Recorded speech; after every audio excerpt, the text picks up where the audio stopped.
Good morning, everybody. Dave Schmidt along with Matt Nestor and producer Tom Warner. This is going to be fun now. We got a guy that's named after a famous performer. I never call him Jackie Gleason, but, you know, and it's obvious, because we don't know what we're talking about. Yeah. So we got to bring an expert in that can kind of get us in the right direction. So did you just get home, Jack? I know that second CPS game started late. 10 minutes ago. Yeah.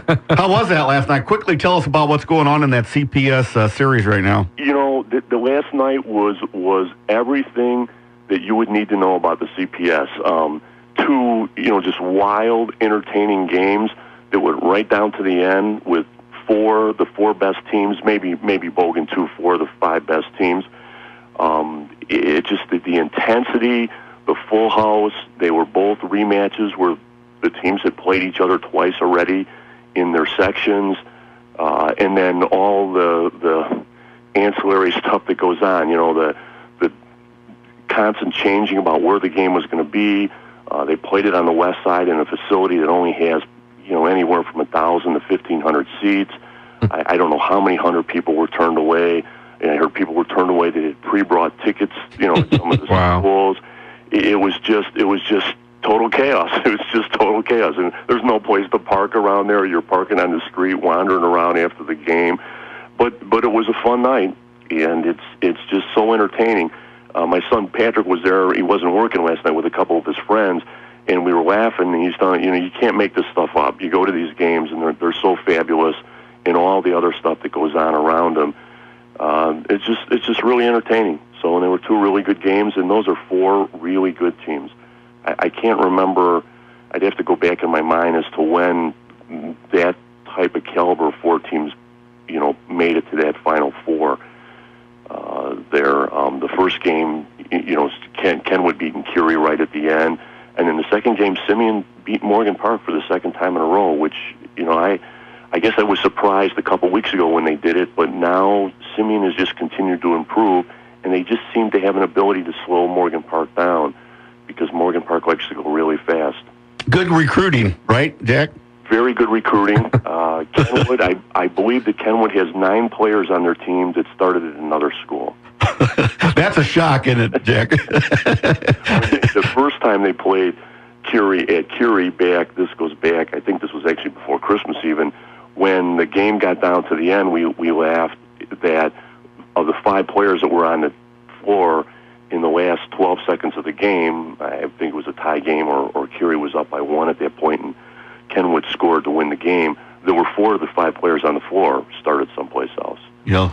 That's a shocker, Jack. I just, I'm flabbergasted. I know you're always surprised at that. You're just surprised about that. So, but it was a fun night, and the TV, the game was on TV, and that just messes the whole thing up. Mm-hmm. Shockingly, both teams were there to start the game at 5:30, which is not always, the case. Mm-hmm. But with TV, there's no TV timeouts, but halftime runs 20 minutes, and then they had 30 minutes between games, and I think originally they were going to try to clear out some of the gym, some of the kids from one school and so forth, and I just think that they decided that was not going to work and it was going to be chaos. So that's why that game ran so late. When we look at the seedings for the tournament that came out here and the brackets and things like that, I know part of the goal with some of the objectives was to maybe try to get better teams further to try to get some better matchups when you get into some of the later rounds. Do you feel like that was accomplished? I think it was, Matt. I looked at the, this sectional, subsectional feeling or what they were trying to do this year. In 1A and 2A, it's all subsectionals. Mm-hmm. So the 8 sectionals in each one. In 3A, there's 3 that are complete sectional seeds, and then there's 5 subsectionals. And then in 4A, there were 5 complete sectionals and 3 subsectionals. And I agree with you guys that you said earlier that, why just do the whole thing? Do the whole sectional 1 through 16 or 1 through 22 or 1 through 14, how many teams you've got in it, because there still are some pretty big travel going on even with these subsectionals. And I think the coaches that I talk to are all in favor of doing that. And, hey, I got to take an extra bus ride 1 or 2 nights, big deal. It's the state tournament. So, but with that said, I think they did a really good job. When I look at the seedings, they look pretty good to me. And you get get situations, especially in the city, where you get coaches that you got teams mixed in there. You got some suburban, you got some city teams, and these coaches really aren't exposed to the suburban teams and vice versa. And so you get weird seeds. People based on records and stuff, and you and I know that the records really don't indicate the strength of schedule and things like that.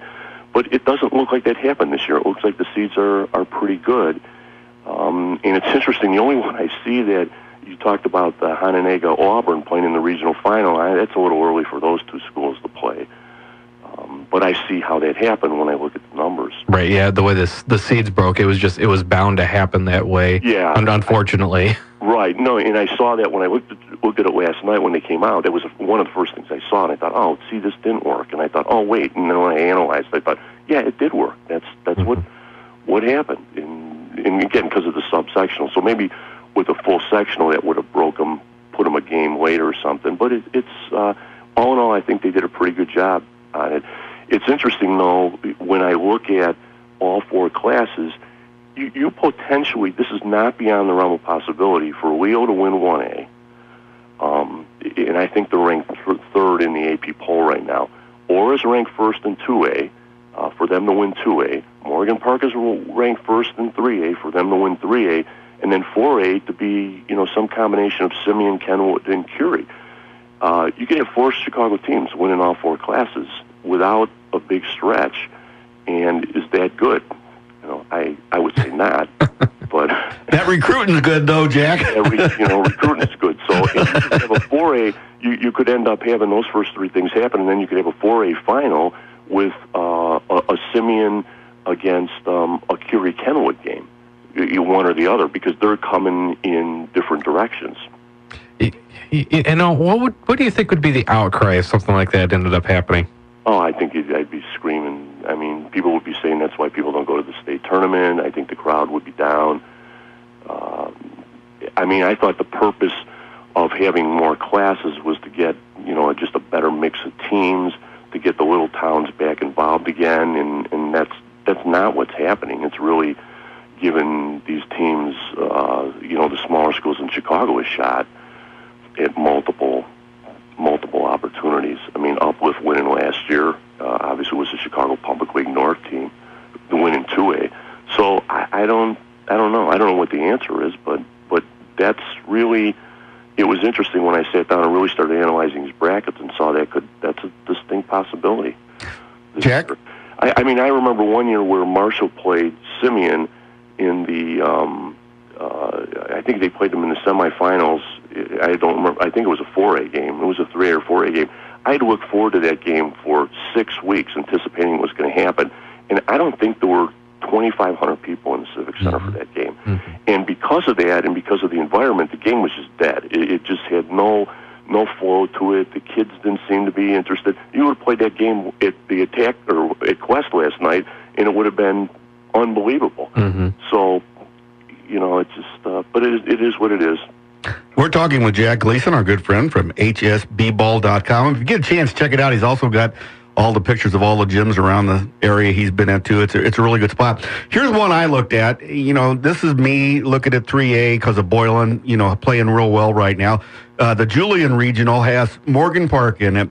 If they will get the winner of a 16-19 seed match between Noble Johnson and Julian. If they win that game, Morgan Park, they will probably they'll play either an 8 seed Lindblom or a 9 seed Harlan. That's basically a cakewalk for Morgan Park. Am I wrong, Jack, or is that the way that's worked out for them? No, that's absolutely right, and that's what's happened the 3 years they've been down there. That is such a weak area for 3A. They just waltz right through. Now, they'll have one tough game potentially with Bogan coming in there in the sectional, and then potentially in the super sectional, it looks like from the other side of that bracket that Hillcrest will be there. And they've played Hillcrest twice now, I believe once in the sectional and once in the super sectional, and Hillcrest gives them a tough time. They're well coached. They can play fast. Their defense is real strong. They're pressed. So, yeah, besides Bogan and potentially Hillcrest, you're right. It's a cakewalk because of the quality of the teams there. So I would be shocked if they weren't downstate. As we kind of keep it local, we looked at Boylan. They almost seem to have, almost a cakewalk to the super sectional. Obviously there they'd have a very good team waiting for them. The other side of that super sectional is pretty loaded, but Boylan's also beaten some of those teams. Who do you look at to say that, you think they might be seeing there? I think Boylan sees either Manual or Galesburg there. With an outside chance they could see Washington or Metamora. I know Metamora beat Washington here just the second time they played. They only have one loss. So that's pretty strong on that side of the bracket. Whereas on Boylan's side of the bracket, there's really nothing there. Marengo, Genoa Kingston, Burlington Central. So it's the super sectional game for Boylan that's going to be key. Obviously, they already beat Manual once. I heard you say Fairleigh came back last night to play. And you think about some of the close games that they've had recently, that's got to help them out, too, just in terms of playing under pressure. So, to me, they got one game to make it down to Peoria, and they're definitely capable of beating any of those teams on the other side of the bracket. I was going to say, what's your feeling about, getting those close games? Because you could end up having a situation where Boylan has, just cruise, whereas whoever they're going to face is, probably going to be under fire a couple of times there in some really tough games. Do you think that's an advantage where maybe Boylan might be a little fresher, or maybe a disadvantage where, they haven't been tested for a little while, and whereas the other team, has been right in the thick of things? Well, probably in Boylan's case, because they played a pretty decent schedule going back to the Jacobs tournament and the Martin Luther King tournament over the Martin Luther King holiday and some of the games they played there. I think they played enough really good caliber in the games, obviously against Auburn and Hononegah. They played enough really high caliber games that have been close that I don't think that's going to bother them. The fact that they're going to have 2 or 3 games basically off before they meet a team that's going to be potentially tough in the super sectional. I think they're pretty weathered. They're well coached, so I wouldn't worry about that. I'm really hoping, as I said when we talked back in January, I really was entertained by them, and I really hope they're going to be downstate. So another team that's kind of quasi in your area, DeKalb, I also think is in pretty good shape when I look. They go into that Rock Valley sectional where either Auburn or Hononegah is going to be at. But, those teams, whoever wins that is looking pretty good downstate, because the other side of that bracket's pretty weak with Conant, Fremd, Lake Zurich, Vider. None of those teams are the caliber to me of DeKalb or Auburn or Hononegah. So it's possible that Rockford could end up with 2 area teams downstate. Go ahead. As I say, another team, when you kind of look around the state that has been starting to play well here really lately, a couple of big wins of Stevenson, for the defending state champ. Obviously they don't have Brunson this year, but they've got guys that played last year for the state champion. They really seem to be rounding into form. Is that a team to maybe kind of keep an eye on as a dark horse? Definitely. Stevenson, and I've probably seen Stevenson play 4 or 5 times this year and really spread out during the year. I saw him the first, second game of the year, and I saw him as recently as a week or 10 days ago. They have gotten better with every game as they've gone along. They could definitely be a dark horse. Their issue is they're going to go into the super sectional game. They go into the Glenbrook South sectional, which is not that tough. Well, Evanston's there. I guess they lost a little luster. They lost last night to Maine South. But they go into that sectional, and then they feed into the Northwestern super sectional where they would meet either Curie or Kenwood. So that's going to be a problem. I don't think that they've got their guard play is not good enough to withstand that pressure in my mind. But they definitely have improved. It's interesting. They probably were a good team to begin with, and the Spectre playing without Brunson, they just looked lost. They were probably so used to having somebody bail them out all the time that it was like, oh, we got to do this ourselves. Because they had 2-3 returning players that played a lot of minutes last year, and it just took them a while to get the hang of it. But they have been good. They have been good.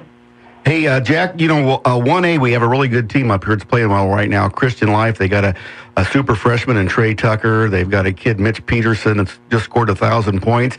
You saw Luther North play Aurora Christian. They're in the same conference. Right. Christian Life beat Luther North, and, they did lose to Aurora Christian.